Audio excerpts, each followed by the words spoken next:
I'm VJ Hamilton and welcome to the Autoimmune RESET, the place for you to learn how to thrive with autoimmune disease and feel empowered to take steps to transform your health to feel better than ever. You can start making changes today to improve your health. So with every episode, my mission is to share with you simple ways to up-level your diet and lifestyle with key learnings from my own journey reversing autoimmune disease and inspirational stories from those who have reset their autoimmune symptoms and are now thriving in life. I suffered from autoimmune disease for over 25 years and now I live symptom-free, and I wish the same for you as well. So thank you for being here and sharing this time with me. Now let's get started.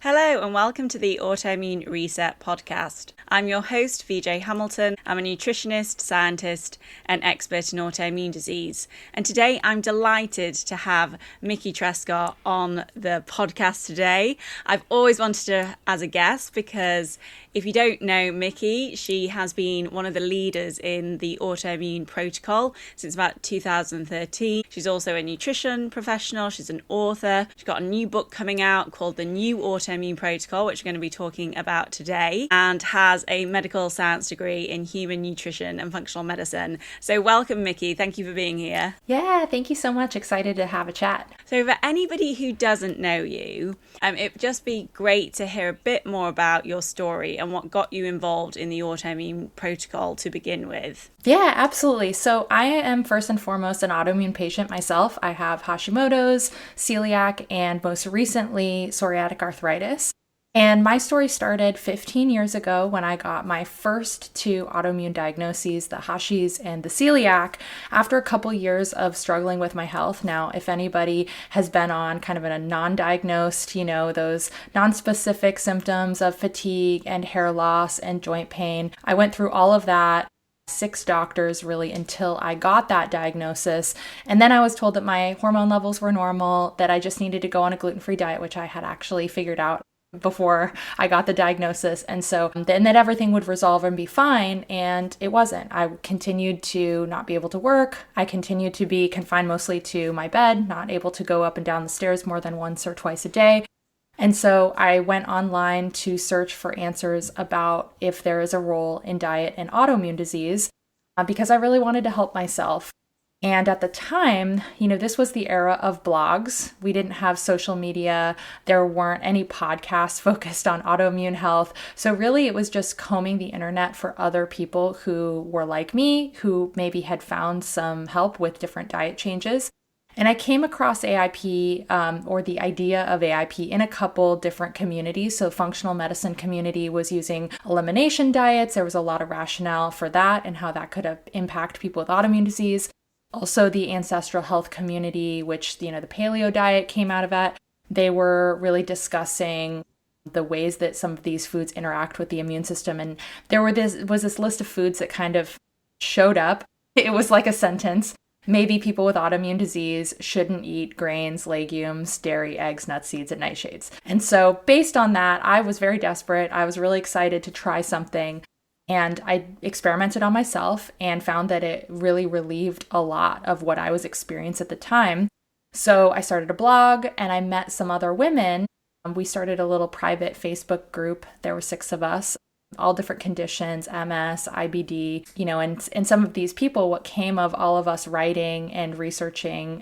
Dr. Sarah Ballantyne was actually in the group, who was like an early formulator of the actual protocol. So, what happens after you eliminate foods, etc. And so we all just found this support, and that was kind of the grassroots beginning of the AIP protocol. And kind of what came next was, the books and the practitioner training and the growth of the AIP community.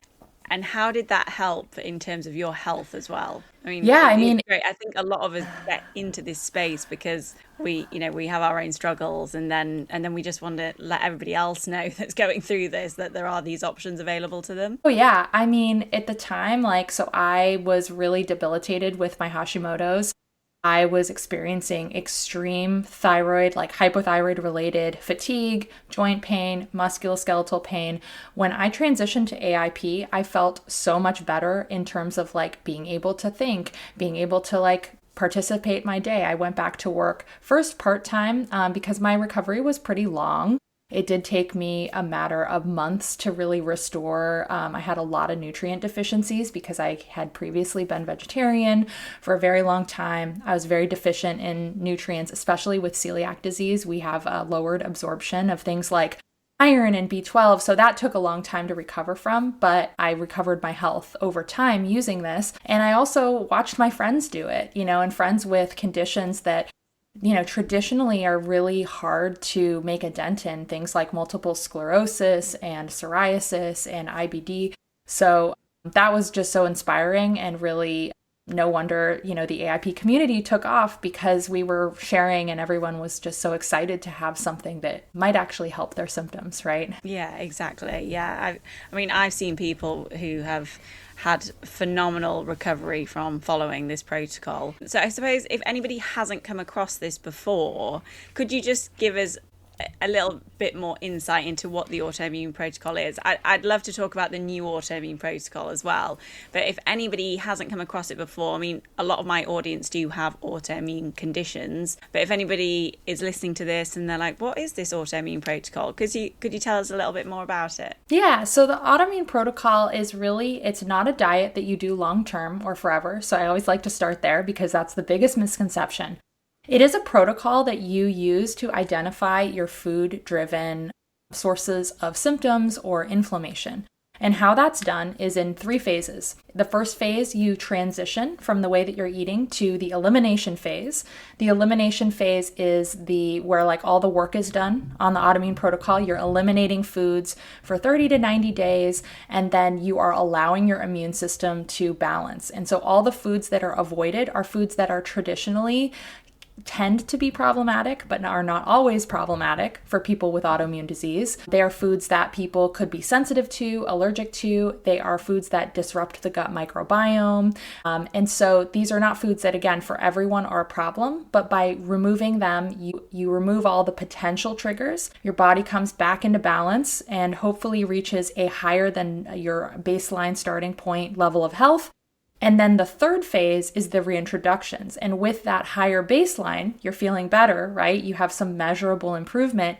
You can then reintroduce foods, starting with the foods that are most nutrient dense and least likely to cause a reaction. And there are charts and lists. I'm not going through all the foods quite yet. Yeah. But you start with the foods that are just really good for most people. They can still be a problem, but we're really setting you up for success in expanding the diet, including more foods. And over time, you get to design a personalized diet and really notice how foods affect you. So, it might be that eggs are a trigger for you and you have been eating eggs your whole life. You didn't know until you did this elimination diet that you identify that. You might actually learn that eggs work for you once a week, but no more than that.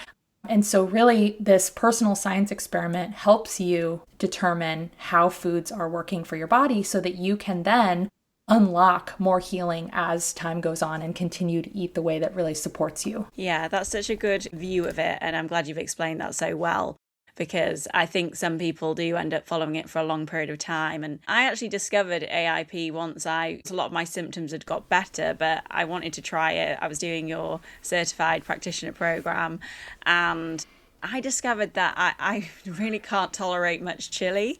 And I'd been eating chili in my breakfast, lunch and dinner and hadn't realised it was affecting me. And I just found it so insightful just from that alone. Because as I said, I didn't have as many symptoms then. But once I took out the chili, and I do have it occasionally because you can't always avoid it, when I'm eating out. And I can tolerate a little bit now. I've managed to bring a little bit back in, which is great as well. And again, that's what AIP helps you with, learning what a food reaction is and how your body's responding to that and whether you can tolerate more of it. But now I'm able to have a little bit. But after taking chili out, I noticed my energy, my digestion was even better. So yeah, it's brilliant for that as well. Yeah, and a lot of people have things, and I can't tell you how many times I've heard this. I've been eating this my whole life. How can it be a problem? And the answer that I always have to that is, sometimes when we have autoimmune disease and we have not been making any changes yet, It's like we're at a party, the volume is turned all the way up. When you do the elimination phase and you take out all these triggers and you're taking some measures to sleep well, manage your stress, maybe get some gentle movement, that volume knob, that inflammation, full body inflammation, it just gets turned all the way down. And so then when you feel good and you have none of these potential things affecting you, you really understand, like, I truly feel better. Then when you reintroduce something, it's like more obvious than it was before. And this is a really documented in medical literature. It's not just something that happens to people that do AIP. When you remove a trigger and then you bring it back, your body's actually much more heightened, this insensitivity to things, which is annoying. But it's also really useful because, like your experience with the chili, you're really able to make that connection that that food at that time isn't working for you. And whether or not, like in the future, we see people expanding tolerance and being able to tolerate things that maybe, the microbiome is healthier over time. And you can then introduce that and it's not as much of a problem. That skill of knowing when it works and when it doesn't is so important to an autoimmune patient, right? Yeah, it's huge. And I do get asked that a lot, and I'm not sure what the answer is, but there are times I think we can eat foods and sometimes we don't get that initial reaction. I suppose that's why the reintroduction is so important, and it's not just looking for that initial reaction, is it? It could be that you haven't had a migraine or you haven't had a headache for a month and then you reintroduce the food and then 2 days later you get a headache. It can work that way as well, can't it? Oh, yeah. Yeah, we see food reactions up to 6 days. And actually some really recent research is showing that, that 6 day is not an anomaly. It's not weird. They have given people who have a allergy to the point where the researchers put like a camera down an endoscopy tube and actually apply the allergen to their mucosa and then take a picture and see the reaction happening. But then in a different setting, that same person will report when they eat that food, they might not get symptoms until day 5 or 6 or 7. And that has been documented in the literature. So people that feel like, you eat something and then it's like a few days later, it's really hard to make that connection, but it can actually be impacting you internally and in your physiology before that even shows up as a allergic or a sensitive reaction. Yeah, it's interesting, and it just shows, as you say, I think you said a personal science experiment or something, which I think is brilliant, and it's what I always say, like, I really feel like I regained my health because I started listening to my body and started understanding my body, and that was far more than any functional test or anything that I've done. It's just seeing, the signs that your body gives you, and it's giving you signs all the time, isn't it? Oh yeah, absolutely. Okay, the AIP diet has changed along the way, hasn't it? And we now have the core and the modified AIP. So why did you change that, and what are the main changes? We don't need to go into specifics because obviously people can go and have a look into this themselves and read the book. How would somebody decide whether they should be doing the core or the modified AIP diet? Let's call it protocol. I keep saying diet, Yeah, it's totally fine. A lot of people know it as AIP diet, so it's fine. I just always like to clarify and say it's not the same type of diet as like, the diets that you hear about, because it's not meant to be used long term, and I think people should definitely know that. So in terms of the protocol, so the original protocol, the one that's been around for 15 years, the one that I did originally, and the one that's actually been studied in medical research starting about 10 years ago, we're now calling that core AIP, and nothing has changed about it. It's, the same elimination: grains, legumes, dairy, eggs, nuts, seeds, and nightshade family vegetables. Nothing about the protocol instructions has changed meaningfully. Some of the reintroduction stages have been rearranged just by some clinical experience, but that we decided to preserve because it has been studied in now 9 medical studies, so 4 in ulcerative colitis, a couple in Hashimoto's, a couple in rheumatoid arthritis, and then 1 in eczema and psoriasis that hasn't been published yet. And out of all of the research, out of all the clinical experience, so now there's over 1,000 AIP certified coaches. Each coach, they each have their educational background, like yourself, and they work one-on-one and they have all this wealth of experience. And then also the anecdotal experience of the wider AIP community. Now AIP has been adopted by hundreds of thousands, if not millions of people. Really hard to get a number, but we kind of have an idea that it's a lot of people, and those people are sharing what they have experienced. And so out of all of that, my partner, Jamie Hartman at AIP Certified Coach, so the program that we use to train healthcare providers, we went through about a 1-year exploration where we interviewed all of the researchers from the AIP studies. We interviewed a bunch of AIP certified coaches and asked the community, what are you experiencing? What are you seeing in your practice? What are the foods that maybe are not as problematic for people as we were originally thought? And out of that came a new version of the elimination phase called modified AIP. And modified AIP differs from core in that it includes rice, but not other grains. Rice is a very hypoallergenic grain, and it's something that, people can have sensitivities to it. I always say this, there's always somebody. But in general, it is pretty tolerated, and including it really gives certain populations like athletes or breastfeeding moms or those who are underweight, there are situations where that is just life-changing to a protocol like AIP. We also include legumes. Legumes allow another protein source for people who are not eating a lot of meat or even vegetarian. Previously, vegetarians could not do core AIP because there's just not enough protein without eating any meat or seafood. So now with legumes, we also have another interesting source of fiber. There's a lot of really microbiome health benefits in some of the fibers that are in legumes. So for people who tolerate them, chickpeas, lentils, these are good foods for people who don't have a reaction. And I would say the reaction that people get from them, I'm one of these people, is usually some gut distress, but it's not really like an autoimmune sensitivity. And then the third food category that we include is seeds. And seeds are going to include pseudograins, which are technically seeds. So quinoa and buckwheat. Again, these are nice sources of protein. They're something that you can throw on the side of a dish. And then seeds just add some texture and some flavor.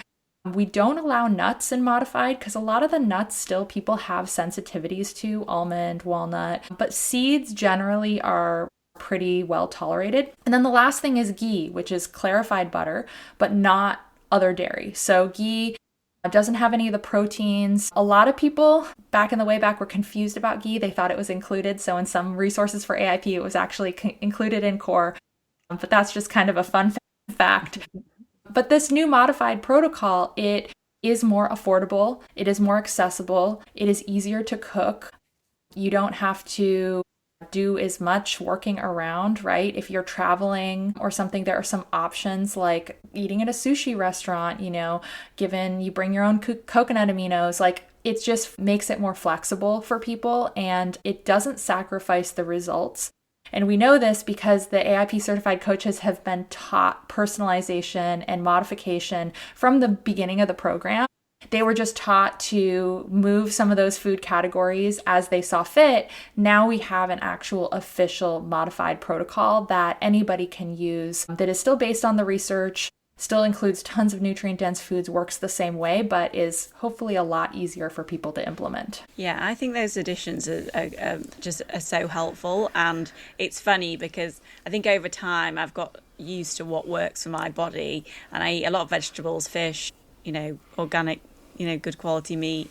But I have been able to bring in some rice, and I do eat buckwheat and I do eat quinoa, and chickpeas and lentils are the two legumes that I do okay with. And it's nice to have that variety and also getting the fibre. And I know you can get fibre from other sources on AIP, but I just think it adds to it and makes it that little bit easier and manageable for people. Yeah, so that's a really great addition. So moving on from that, you've got the new book. It's the distinction between core and modified. I know this has been around for a while. Is that part of it? But what made you bring out the new Autoimmune Protocol? Yeah, so modified AIP was introduced in 2024, so it's been a couple years, and the intention was to kind of soft launch it.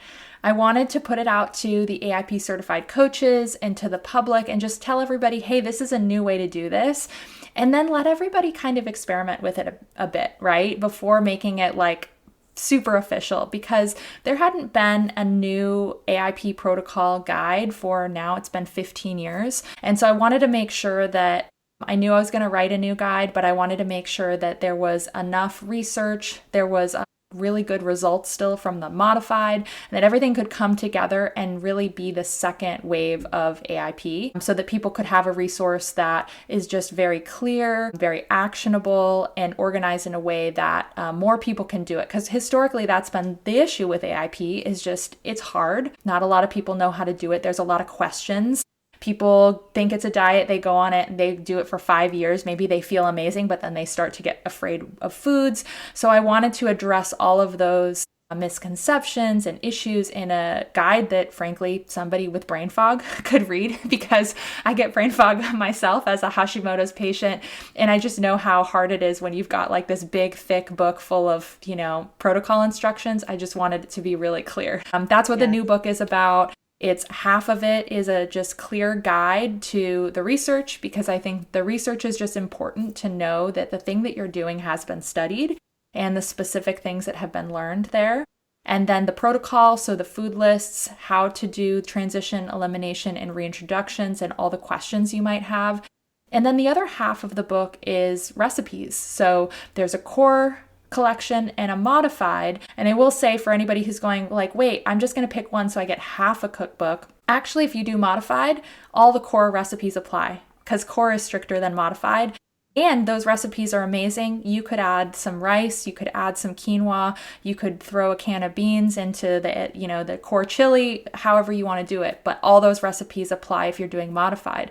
And if you're doing core, the modified ingredients are early reintroductions. Some of the first stage 1 and stage 2 reintroductions are those foods in in modified. So you're going to reintroduce those foods when you get to that point, because you now know that reintroductions are essential and important, and that those foods are usually the ones that are most tolerated. So everybody's going to come away with a cookbook full of recipes that they're going to use. But yeah. Yeah, I think the recipes as well, what I find is, they can be quite straightforward, but really, really tasty, as in they're convenient. They're not really different. What I found anyway. I mean, I haven't seen the new book yet. I'm excited to get it. But they seem just manageable, because I work with lots of clients who have a lot going on in their lives and they want to eat whole foods.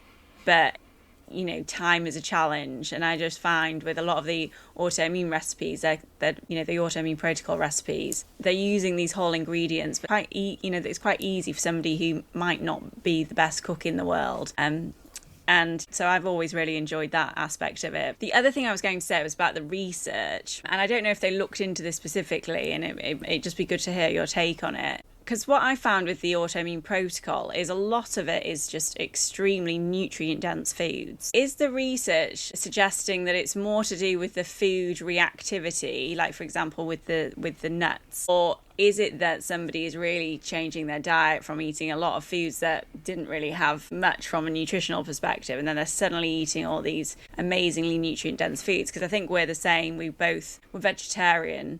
We both had autoimmune disease, and then we both changed our diet and started eating meat, and I hadn't discovered the Autoimmune Protocol at that time, but I was eating a lot of the foods in that protocol. What's your take on that? Yeah, well, we actually have some research that points to this. A group in Poland published a study in 2023. They took 30 people with Hashimoto's, and they analyzed their Polish diet before, and then they had them do a dietitian made meal plan that was unique to each person, but it was AIP for 3 months.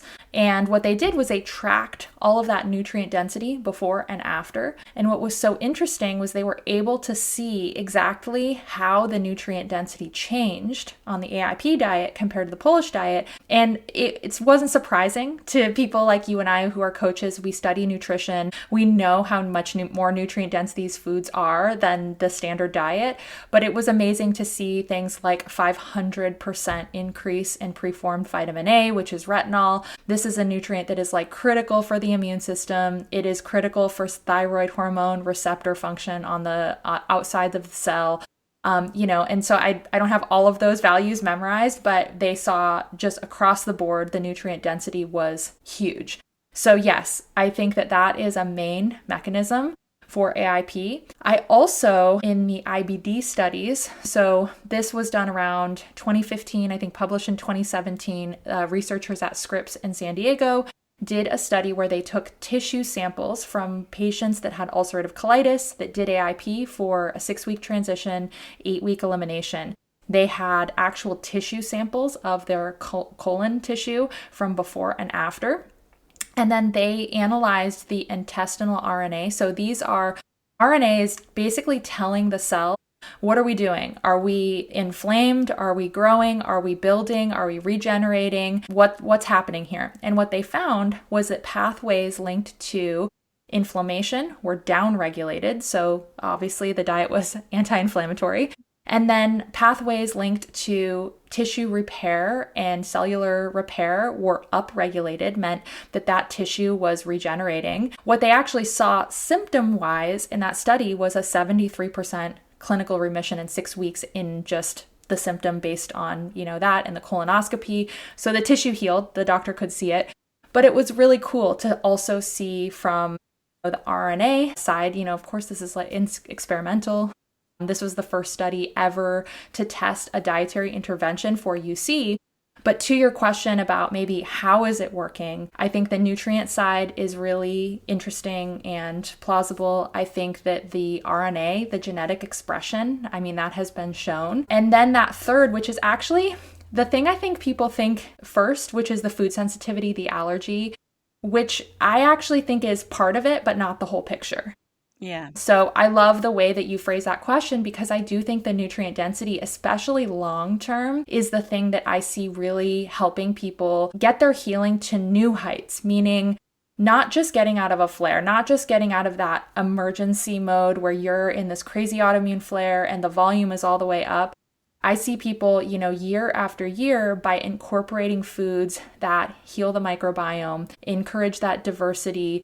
These are the things like broths, colorful polyphenol-rich foods, fermented foods, cold water fatty fish, omega-3s. This is all nourishing to the gut. And over time, you can just get healthier and healthier and healthier. And I have seen people do that time again. Yeah, that's so fascinating about the gene expression. It doesn't surprise me at all. And it's good to hear this as well, because people do feel like when they have these conditions and they've got other family members with these conditions that it's in my genes, but it just shows that we change the environment and the gene expression changes, and that can change the symptoms that we have. So yeah, that's really fascinating. Okay, and there are some, if somebody's listening to this, it is an elimination protocol. It can feel quite overwhelming. And there's obviously certain people that shouldn't really do this type of protocol either. But that's why you've set up, there's AIP coaches like me, and I think I must have been your third intake, and just found it so useful. And even now, the handouts and everything when I'm working with people, they're brilliant.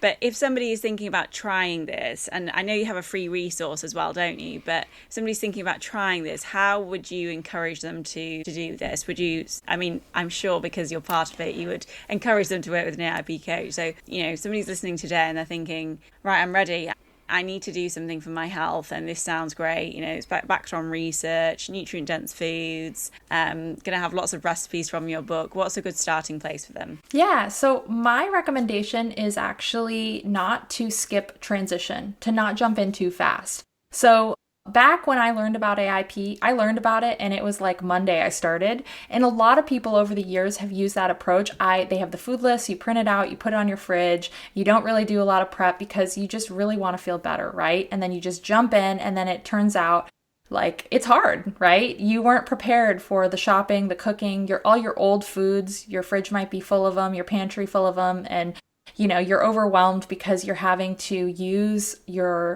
decision making to avoid things, and it's confusing. So I don't want anybody to blow through the transition phase. And in fact, with the new book, the new Autoimmune Protocol, I have fleshed out the transition phase in a way that it historically hasn't been really that important. In the program, we used to tell coaches, you could guide people through a quick transition, you could guide people through a slow transition. Here's some strategies for helping them one-on-one with that, but it still, I don't think, was enough of a structure. So now I recommend a 5-step process to transition. So for anybody listening who's like, I really want to do this, The first is tracking your baseline symptoms. So just figuring out where you're at now, because when you start feeling better in a couple months, you think now that you're going to remember how you felt, but I trust you, this has happened to literally anyone who feels better. You don't remember that pain, right? So tracking, having a baseline, and especially if you have nebulous symptoms, like I have Hashimoto's. So tracking things like fatigue is hard. Use a numbered scale, right? 1 to 10, what's my fatigue? Because then if you come into AIP, you're at an 8 level of fatigue every single day. You do the elimination phase and that goes down to a 5 or a 6.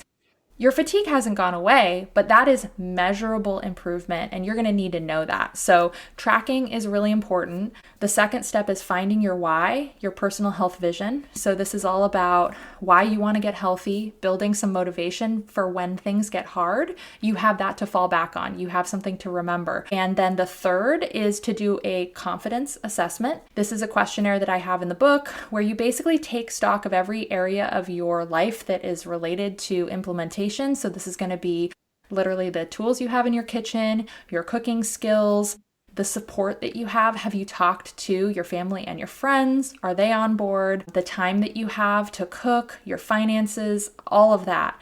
And to figure out what areas are going to be a struggling point for you, knowing those areas sooner than later is really helpful, because then you can start to make changes before you ever transition to the diet. And then the fourth is to pick your start date, and you're going to pick your start date that is out enough that you have time to do the fifth step, which is take action on any preparation tasks. And so that 5-step process, it could take you a couple weeks. It could take you 6 weeks or 2 months. If you're somebody who is coming from a diet that is completely convenience food, no judgment, you eat out all the time, you don't know how to cook, you don't have any cooking tools, that's going to take some time, right? To go on, watch some YouTube videos. Like, you don't have to be a professional cook in order to eat this way. And there are meal delivery, there's different things that you can do, but you're going to have to take some time to figure that out. So that's my recommendation, is like, don't ignore transition. You find out about elimination and go, I can do this. Everybody does that. But it's really that transition that helps make you successful in the long run, because it is essential that during elimination, you are fully compliant, because of how the immune system really needs that full compliance in order to forget all those triggers. So you want to do all that prep and make sure that you're really making the most of the time that you have to do that. Yeah, I think that's such good advice. I think when I'm doing anything, I just need like some time to get a structure in place, and then it just feels so easy once you start doing it. But there's often that urgency that you just want to get started straight away, isn't there? But actually with each stage you're progressing. And I think that finding your why is so important, isn't it? That you can keep coming back to when, you just have, I don't know, you're not feeling as good about what you're doing. You come back to like, actually, why am I doing this? And I remember I coached AIP for probably about a year, maybe it was a bit longer, and I really enjoyed that. Actually, it was just doing that, because I obviously now work as a nutritionist, I do other things, just coaching people through that. It was amazing to see how people transformed. But I remember I was working with somebody that couldn't really walk, with like rheumatoid arthritis and difficulty moving, and she'd always wanted to go on this trip to India, and that was her why, and just so that she could get off the bus and travel around, and she eventually ended up doing that trip. And I saw so many people not just transform their health, but they transformed their life. There was somebody that just didn't really want to go out, and then suddenly she was actually taking AIP to her church and making lots of food and taking it to church with her. And when we first started working together, she hadn't been really out of her house. So it's amazing what something like this can do. It might, as you say, it can take time, see those results long term, but at the end of the day, you can see results. And then as you get more energy and feel better, you can do a lot with that. Oh yeah, I love that story. Thank you for sharing that. It's honestly the most delightful thing as a provider when you're working with someone and then you see them be able to like live their dreams. It's like nothing touches me more than that. Well, thank you for everything that you do and everything you're sharing and bringing this new book out, because it sounds like it's going to be such a great resource for people. If anybody is listening today who has just been diagnosed with an autoimmune condition, or is living with an autoimmune condition and is just needing some inspiration, or is ready to change, what advice would you give them? Start slow. Every single step, every little thing I know the tendency can be to change everything at once, but I think you mentioned it actually earlier. It's only hard until it's routine, right? Like these things are, once you integrate them into your life and you start feeling better, they become really not as hard as they were right at the beginning. So start small, take one step. Maybe that's, trying some fermented foods or going to bed on time, for a whole week or whatever that is. But don't try to overwhelm yourself with too many changes at once. Yeah, and all these changes, going to bed on time, you're just going to be feeling amazing just from doing that one little thing. And where can everybody find you if people will, sometimes I have practitioners listening to this as well. So if people are interested in becoming an AIP coach or anybody that is looking to find some resources around AIP in the new book, where can they find this? Yeah, so my website is the autoimmuneprotocol.com. You guys can download my foundation series that has all the info you need to get started with AIP. AIP Certified Coach is at aipcertified.com, and I am on all the socials at Mickey Trescott. I'm most active on Instagram, and I have a podcast, the Autoimmune Wellness Podcast. I look forward to having you as a guest soon, VJ. Oh yeah, I'm excited to be a guest. But yeah, just chat, autoimmune topics, science, implementation. So if you're interested in AIP, give it a listen. That's great, and I will put all the information for that in the show notes. So thanks again, Mickey. I hope you enjoyed today's podcast and you are excited about the new AIP protocol book that's coming out. If you have any questions about anything that we've covered today, feel free to pop over to my Instagram account, which is at the Autoimmunity Nutritionist, or join my free group, the Autoimmune Forum. If not, have a great rest of your day and I'll speak to you soon. Take care. Thank you very much for joining me today on the Autoimmune Reset. I really hope you enjoyed the discussion, and be sure to subscribe to the podcast so that you never miss an episode. And if you liked it, I would hugely appreciate a review on iTunes, as it helps me understand what you like about the podcast and to help share the information with more people. I'm excited to speak to you next time, and remember, you have the power to take the reins on your health. So keep the faith and celebrate the small wins. Until next time.